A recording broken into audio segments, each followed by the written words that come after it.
Hello friends, I am doctor Kamala Upadhyay. आप सभी का टेंशन गॉन नोट्स चैनल में स्वागत है। अगर आपको हमारी ये वीडियो पसंद आए तो इसे लाइक करें, अन्य लोगों के साथ शेयर करें और हमारी नई वीडियोस की जानकारी के लिए हमारे यूट्यूब चैनल को सब्सक्राइब करें। धन्यवाद। आज का लेक्चर पैरामीशियम में रेस्पिरेशन एंड एक्सक्रीशन पे है, यानी कि पैरामीशियम में किस तरह से श्वसन और किस तरह से उसके शरीर में बनने वाले जो उत्सर्जी पदार्थ हैं वो कैसे उसके शरीर से बाहर निकाले जाते हैं, उसके बारे में आज के लेक्चर में जानेंगे। तो चलिए शुरू करते हैं। सो स्टूडेंट, यहाँ पे आप लोगों को पैरामीशियम कॉर्डेटम का स्ट्रक्चर दिखाया हुआ है, तो वो इसलिए ताकि आपको थोड़ा सा याद हो रहे कि इसके बॉडी के पार्ट्स कौन कौन से थे, वो याद दिलाने के लिए मैंने यहाँ पे ये पिक्चर लगाई हुई है। हालांकि आप लोगों ने मॉर्फोलॉजी अगर इसकी अच्छे से समझ ली है, जो टेंशन नोट्स में मैं पहले ही ये लेक्चर डाल चुकी हूँ, अगर आपने वो देखा है तो आपको इसका स्ट्रक्चर अच्छे से याद होगा। तो आज के लेक्चर में मैं यहाँ पे इसकी मॉर्फोलॉजी नहीं एक्सप्लेन करूँगी, क्योंकि मेरा मेन एम्फेसिस रहेगा रेस्पिरेशन एंड एक्सक्रीशन पे। इसलिए इन दोनों ही टॉपिक पे जो इसके बॉडी पार्ट्स काम करते हैं, मैं उसी के बारे में बात करूँगी यहाँ पे। तो स्टूडेंट, जो इसकी जो पैरामीशियम की आप बॉडी देख रहे हैं, इसमें जो रेस्पिरेशन यानी कि सांस लेना हम किसे कहेंगे? जब ऑक्सीजन हमारी बॉडी के अंदर आती है और उसको यूज़ होने के बाद जो CO2 हमारी बॉडी के अंदर बनती है, उसको जब शरीर से बाहर निकाला जाता है, तो ये जो प्रोसेस है इसे हम कहेंगे श्वसन, है ना। और इसी तरह से एक्सक्रीशन यानी कि उत्सर्जन हम उसे कहेंगे जो शरीर के अंदर जो भी गंदगी बनती है उसको शरीर किन रास्तों से अपनी बॉडी से बाहर निकालता है, तो उसे हम कहते हैं एक्सक्रीशन। ठीक है।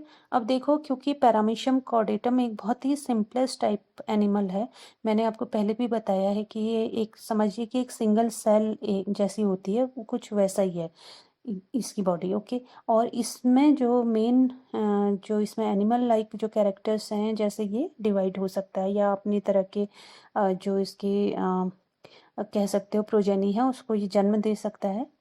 तो जो भी कैटाबॉलिक या जो भी मेटाबॉलिक या जो भी जैविक जो भी एक्टिविटी ये करता है जिंदा रहने के लिए, वो सारी चीज़ें किस तरह से इसके अंदर होती हैं, तो उसके लिए स्पेशली इसमें आप देखेंगे कि कोई भी कॉम्प्लिकेटेड कोई भी ऑर्गन सिस्टम इसमें नहीं है। ओके। क्योंकि इसका जो ग्रेड ऑफ ऑर्गेनाइजेशन है वो है प्रोटोप्लाज्मिक ग्रेड ऑफ ऑर्गेनाइजेशन, यानी कि जो भी इसका साइटोप्लाज्म है उसी में इसका जो भी है ऑर्गेनेल हैं, उन्हीं के थ्रू इसको अपने सारे इसको एक्सक्रीशन करना है, इसको रेस्पिरेशन करना है इसको, और अपने ऑर्गेनेल्स की हेल्प से इसको डिवाइड होना है। तो यही चीज़ें हैं इसमें, मतलब बहुत ही सिंपलेस्ट टाइप ऑफ एनिमल है ये।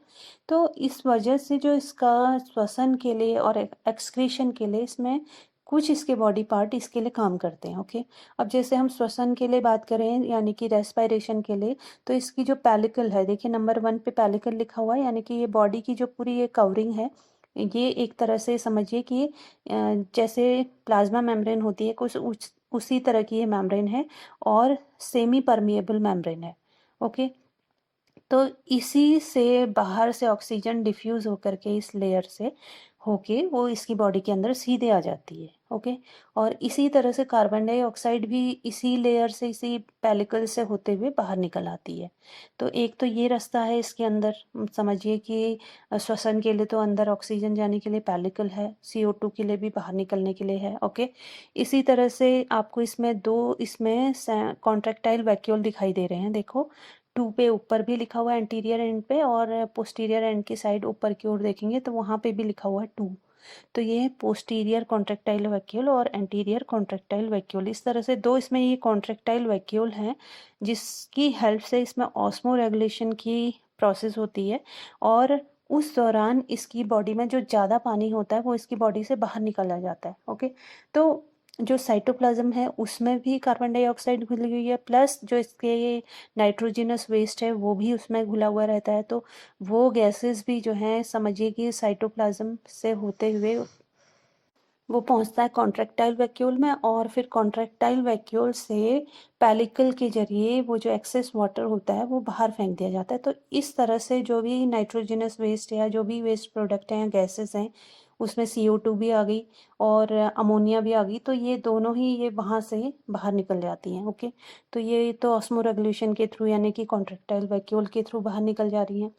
तीसरा इसका एक और वे है, जो ये गंदगी जो इसकी बॉडी में बन जाती है या जो अनडाइजेस्टेड फूड है, साइक्लोसिस के दौरान जो फूड डाइजेस्ट नहीं होता है इसकी बॉडी में इन फूड वैक्यूल्स में, तो वो साइटोपाइज लिखा है देखो 5th पे, तो यहाँ पे इस जरिए से भी ये एक्सक्रीटरी जो प्रोडक्ट हैं वो इसकी बॉडी से बाहर निकाल दिए जाते हैं। तो बहुत ही सिंपलेस्ट टाइप ऑफ इसमें रेस्पायरेशन है और एक्सक्रीशन की प्रोसेस होती है। ओके, तो बस इस फिगर में आपको ये समझना है कि इसके बॉडी के वो कौन से पार्ट हैं जो एक्सक्रीशन में प्लस रेस्पायरेशन में पार्टिसिपेट करते हैं।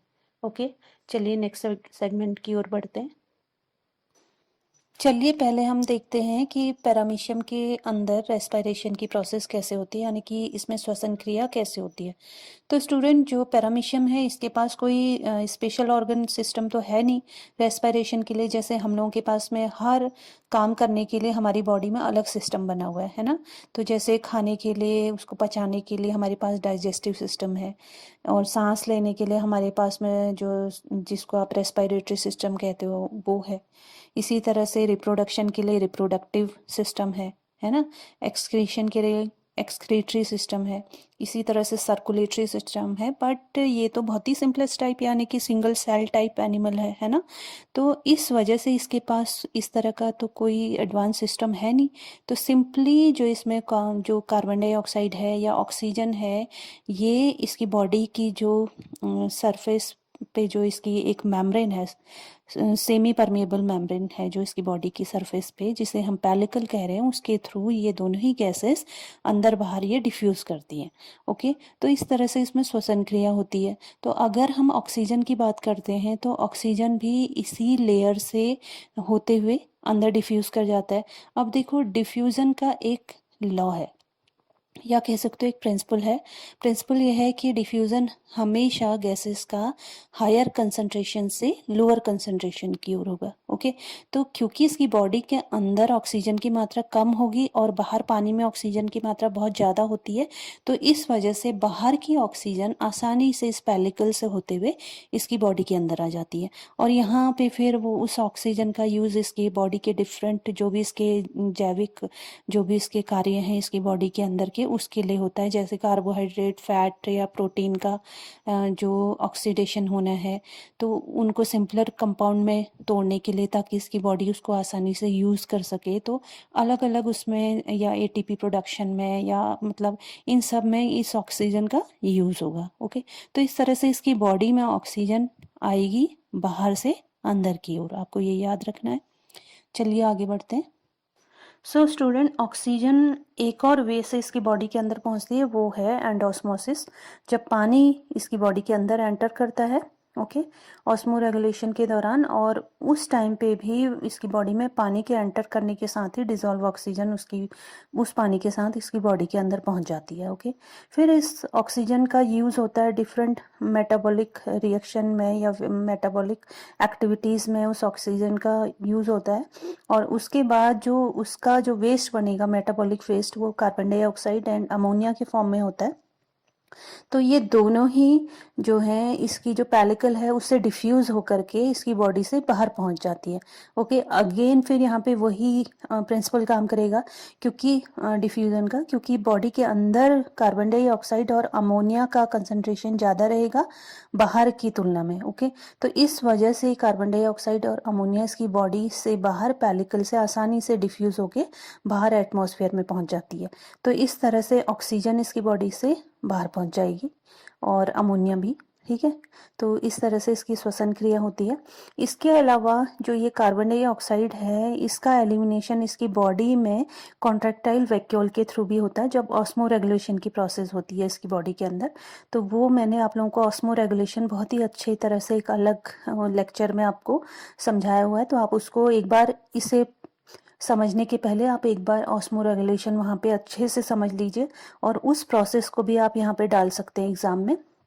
और उसका कुछ पार्ट आप यहाँ पे लिख देंगे, तो उसमें आप CO2 के बारे में लिखेंगे ज़्यादा। तो इस तरह से इन रास्तों से होते हुए लिखेंगे उसमें कि यहाँ से ऑस्मो रेगुलेशन से ये गैस जो है इसकी बॉडी से बाहर निकाल दी जाती है। तो इस तरह से आप इसको भी उसमें ऐड कर देंगे तो आपका आंसर अच्छा बन जाएगा। तो जो नेक्स्ट जो वे है कार्बन डाइऑक्साइड का बाहर निकलने का, वो मैंने आपको बताया ऑस्मो रेगुलेशन के जरिए। ओके, तो इसमें काम करेंगे जो कॉन्ट्रैक्टाइल वैक्यूल हैं वो, और कॉन्ट्रैक्टाइल वैक्यूल के थ्रू जब पानी इसकी बॉडी से बाहर निकलेगा, तो क्योंकि साइटोप्लाज्म में ही ये CO2 है, तो साइटोप्लाज्म में जो एक्सेस वाटर है वो पहुंचेगा इसके कॉन्ट्रैक्टाइल वैक्यूल में। कॉन्ट्रैक्टाइल वैक्यूल से फिर वो इसकी बॉडी से बाहर पेलिकल में जो एक पोर होता है उसके थ्रू वो बाहर कर दिया जाता है।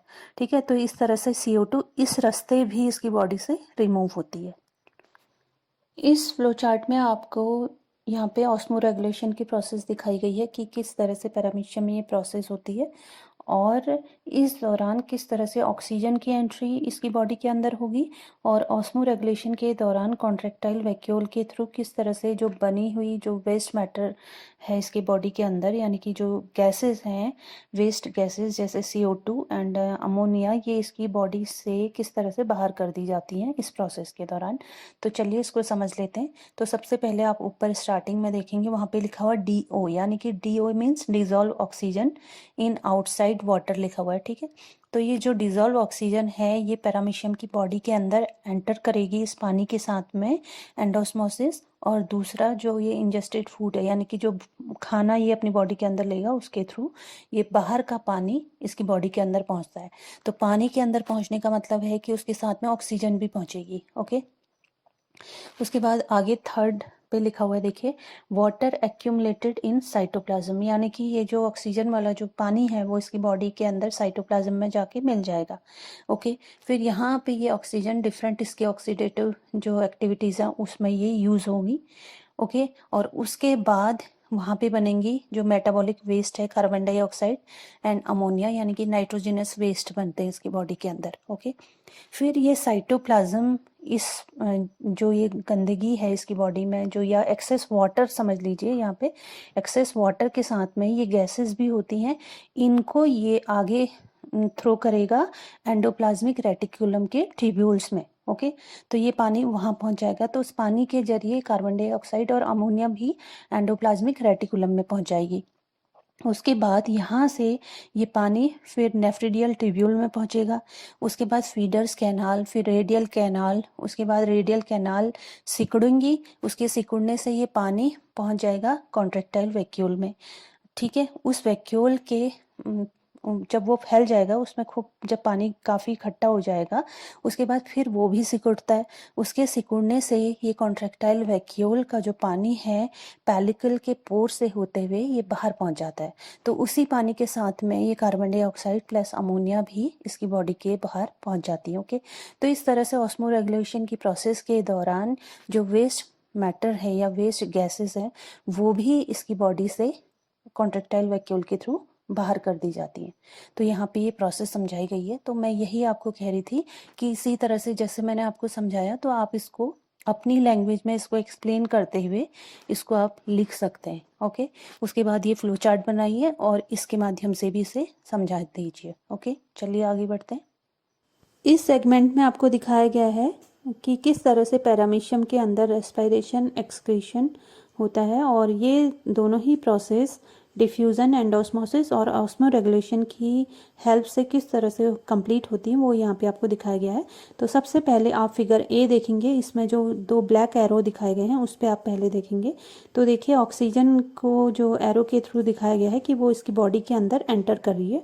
तो इस तरह से जो ऑक्सीजन, क्योंकि उसका लेवल पानी में, बाहर पानी में बहुत ज़्यादा रहता है, तो इस वजह से वो इसकी पेलिकल से होते हुए आसानी से बॉडी के अंदर डिफ्यूज़ कर जाती है। इसी तरह से पानी एंडोस्मोसिस के थ्रू इसकी बॉडी के अंदर पहुंच जाता है। और साथ ही आप देखिए अंदर दो रेड एरो दिखाए गए हैं। ये रेड एरो में आप देखिए एक में ऊपर लिखा हुआ है CO2, यानी कि अंदर इसकी बॉडी के अंदर ये ऑक्सीजन यूज़ होने के बाद जो CO2 बनती है और जो नाइट्रोजनस वेस्ट है अमोनिया की फॉर्म में, ये दोनों ही इसकी बॉडी के अंदर इसका कंसंट्रेशन ज़्यादा होने की वजह से ये पेलिकल के रास्ते इसकी बॉडी से बाहर निकल आते हैं। ठीक है, तो इस तरह से इसमें एक तो रेस्पिरेशन होता है और इसी तरह से ये एक वे है पेलिकल के थ्रू रेस्पिरेशन एंड एक्सक्रीशन का, ठीक है। और दूसरा है इसका जो रेस्पिरेशन एंड एक्सक्रीशन का जो पाथ है वो है एंडोस्मोसिस, ठीक है। तो एंडोस्मोसिस में क्या होता है, बाहर के पानी के साथ में जब ये फूड को लेता है तो उस टाइम पे भी उस पानी के साथ इसकी बॉडी के अंदर डिजोल्व ऑक्सीजन पहुंचती, तो इस तरह से एक ये भी रास्ता है ऑक्सीजन का इसकी बॉडी के अंदर पहुंचने का। ओके, फिर ये ऑक्सीजन अंदर पहुंचने के बाद जो डिफरेंट मेटाबॉलिक एक्टिविटीज़ में ये यूज़ होती हैं, ऑक्सीडेशन रिएक्शन इन सब में, तो वहाँ पे जो ये कार्बन डाइऑक्साइड और नाइट्रोजनस वेस्ट जो बनता है फिर वो इसके साइटोप्लाज्म में इकट्ठा हो जाता है। ओके, तो साइटोप्लाज्म में ये फिर ऑस्मो रेगुलेशन के थ्रू इसकी बॉडी के द्वारा कॉन्ट्रेक्टाइल वैक्यूल की हेल्प से इसकी बॉडी से बाहर फेंक दी जाती है। तो ये जो रास्ता है इसका आप बी में देखिए, ऑस्मो रेगुलेशन की प्रोसेस जो होती है इसकी बॉडी में, तो ये दो कॉन्ट्रेक्टाइल वैक्यूल की हेल्प से जब पानी इसकी बॉडी से बाहर फेंकेंगे तो उसी के साथ ही कार्बन डाइऑक्साइड और अमोनिया भी उस पानी के साथ पेलिकल में एक पोर होता है उसके थ्रू बाहर फेंक दी जाती है। तो बी में आप देखिए वहाँ पे लिखा हुआ radial canal in diastole. Okay, तो रेडियल कैनाल यहाँ पे डायस्टोल यानी कि वो एक्सपेंड कर रही हैं, ये रेडियल कैनाल फैलती हैं, तो उसमें जो साइटोप्लाज्म में जो पानी होता है वो इसकी बॉडी में यहाँ पे रेडियल कैनाल पे ये पहुँच जाता है। फिर रेडियल कैनाल सिकुड़ेंगी और वो पानी फिर इसके जो वैक्यूल है बीच में वहाँ पहुँच जाता है, आप देखिए फिगर सी में। तो इस तरह से रेडियल कैनाल इन सिस्टोल लिखा हुआ, यानी कि रेडियल कैनाल जो है वो सिकुड़ रही है। और उसके बाद बीच में जो इसका वैक्यूल है आप देखेंगे वो डायस्टोल की पोजीशन में आ गया है। और उसके बाद जब उसमें बहुत ज़्यादा उसकी कैपेसिटी से ज़्यादा उसमें पानी भर जाता है तो ये जो पानी है फिर ये बाहर जो पेलिकल में पोर है उसके थ्रू डिस्चार्ज कर दिया जाता है। तो इस तरह से इन वे से होते हुए इसमें जो है रेस्पिरेशन एंड एक्सक्रीशन की प्रोसेस इसमें पूरी होती है। यहाँ पर आपको पैरामीशियम में किस तरह से एक्सक्रीशन की प्रोसेस होती है वो दिखाया गया है। तो ये एक्सक्रीशन की प्रोसेस यानी कि उत्सर्जन की प्रोसेस पैरामीशियम में तीन रास्तों के थ्रू होती है। एक तो है इसका सेमी परमेबल मेम्ब्रेन है जो इसकी पेलिकल, उसके थ्रू। दूसरा कॉन्ट्रेक्टाइल वैक्यूल के थ्रू ऑस्मो रेगुलेशन की प्रोसेस के दौरान। और तीसरा साइटोपाइस से, ठीक है। तो ये इन तीन रास्तों से इसके अंदर जो भी नाइट्रोजनस वेस्ट या जो भी वेस्ट प्रोडक्ट या गैसेस जो भी बनती हैं वो इन तीन रास्तों से इसकी बॉडी से बाहर फेंकी जाती हैं। तो जो सेमी परमेबल मेम्ब्रेन के थ्रू इसकी बॉडी में जो बनी हुई गैसेस हैं जैसे कार्बन डाइऑक्साइड और अमोनिया है, तो ये सीधे सीधे जैसा कि मैंने अभी पिछले सेगमेंट में आपको बताया कि ये इनका कंसंट्रेशन इन गैसेस का इसकी बॉडी के अंदर ज़्यादा होने की वजह से ये आसानी से ये इसकी बॉडी से बाहर डिफ्यूज़ कर जाती हैं पानी में, जो बाहर पानी है उसमें, क्योंकि वहाँ पे इन दोनों गैसेस का कंसंट्रेशन बहुत कम होता है, इस वजह से ये अंदर से बाहर की ओर ये डिफ्यूज़ कर जाएंगी। ओके, तो इस तरह से एक तो ये पेलिकल के थ्रू जो है इसके अंदर की ये गैसेस साफ़ होंगी। दूसरा जो है वो कॉन्ट्रेक्टाइल वैक्यूल के थ्रू, तो वो मैंने आपको अभी पिछले सेगमेंट में मैंने आपको अच्छे से इस प्रोसेस को बताया है कि किस तरह से जो इसकी बॉडी के अंदर जो क्रिस्टल्स के फॉर्म में जो एक्सक्रीटरी प्रोडक्ट्स हैं वो इसकी साइटोप्लाज्म में रहते हैं और वो फिर साइटोप्लाज्म में डिज़ोल्व हो जाएंगे और ये पानी जो एक्सेस वाटर जो इसकी बॉडी के अंदर इकट्ठा हो जाता है उस वाटर को ये कॉन्ट्रेक्टाइल वैक्यूल के थ्रू बाहर फेंकता है। तो उसी के थ्रू उस प्रोसेस को हमने कहा था ऑस्मो रेगुलेशन। तो उसी प्रोसेस के दौरान क्योंकि ये साइटोप्लाज्म में ही है ये जो भी इसके वेस्ट प्रोडक्ट हैं वो पानी के साथ ऑस्मो रेगुलेशन की प्रोसेस के दौरान वो पेलिकल से बाहर फेंक दिए जाते हैं। तो इस तरह से कॉन्ट्रेक्टाइल वैक्यूल की हेल्प से इसमें एक्सक्रीशन की प्रोसेस पूरी होती है। और तीसरा है इसमें साइटोपाइस की हेल्प से। तो साइटोपाइस की हेल्प से ये उस वेस्ट प्रोडक्ट को अपनी बॉडी से बाहर फेंकता है जो साइक्लोसिस के दौरान जो इसमें फूड वैक्यूल के अंदर फूड जब डाइजेस्ट हो रहा होता है और जो अनडाइजेस्टेड फूड है उसको साइक्लोसिस के दौरान जो लास्ट में जो प्रोडक्ट बचता है उसको ये इस पोर के थ्रू, जिसको कि एनस भी कहा जाता है इसकी बॉडी का या इसको साइटोप्रॉक्ट भी कहते हैं, तो इसके थ्रू ये अपनी बॉडी से उस प्रोडक्ट को बाहर कर देता है। तो इस तरह से इन तीन रास्तों से एक्सक्रीशन की प्रोसेस यहाँ पर आपको दिखाया गया है साइक्लोसिस की प्रोसेस। या आप कह सकते हैं कि डाइजेशन की प्रोसेस यहाँ पे दिखाई गई है पैरामीशियम के अंदर। और इस दौरान जो अनडाइजेस्टेड फूड है उसका वे किस तरह से साइक्लोसिस में जो अनडाइजेस्टेड फूड है वो रहता है, और वो फाइनली साइटोपाइस से किस तरह से, आप नंबर 6 में देखेंगे कि किस तरह से बाहर फेंक दिया जाता है, वो यहाँ पे दिखाया गया है। और इस ऊपर फ्लो चार्ट की हेल्प से भी आपको दिखाया गया है कि पहले जो ये फूड वैक्यूल है वो कहाँ जाएंगे, यानी कि पहले वो पोस्टीरियर साइड में जाएंगे, उसके बाद वो आगे की ओर बढ़ेंगे, यानी कि सेकंड नंबर का अगर आप फिगर देखेंगे तो फॉरवर्ड यानी कि आगे की ओर बढ़ेंगे, इस तरह से फिर एबोरेली ये पहुंचेंगे। और इसी दौरान इसमें, क्योंकि इन फूड वैक्यूल के अंदर डाइजेस्टिव एंजाइम्स होते हैं, उसकी हेल्प से फूड डाइजेस्ट भी हो रहा होता है, तो इस तरह से धीरे धीरे ये पूरा चक्कर जब इसकी बॉडी का एक तरह से पूरा कंप्लीट कर लेते हैं और फाइनली ये जो फूड वैक्यूल है इनका साइज छोटा हो जाता है और सिर्फ उसमें वही मैटर रहता है जो अनडाइजेस्टेड है। तो उस अनडाइजेस्टेड या एक्सक्रीटा को इसको उन फूड वैक्यूल से बाहर फेंकना होता है। तो ये फूड वैक्यूल ओपन होंगे साइटोपाइज में और फिर उसके अंदर का जो भी मटेरियल है अनडाइजेस्टेड फूड उसको इसकी बॉडी से बाहर पानी में छोड़ दिया जाता है। तो इस तरह से साइक्लोसिस के दौरान इसकी बॉडी में जो बना हुआ अनडाइजेस्टेड फूड है ये एक्सक्रीटा इसकी बॉडी से बाहर किया जाता है। तो ये एक इसकी एक्सक्रीशन की प्रोसेस यहाँ पे दिखाई गई है। सो स्टूडेंट, ये था आज का lecture excretion respiration in paramecium. तो आई होप कि आपको ये लेक्चर अच्छे से समझ में आ गया होगा। चलिए फिर मिलते हैं अगले दूसरे नए टॉपिक के साथ में दूसरे वीडियो में।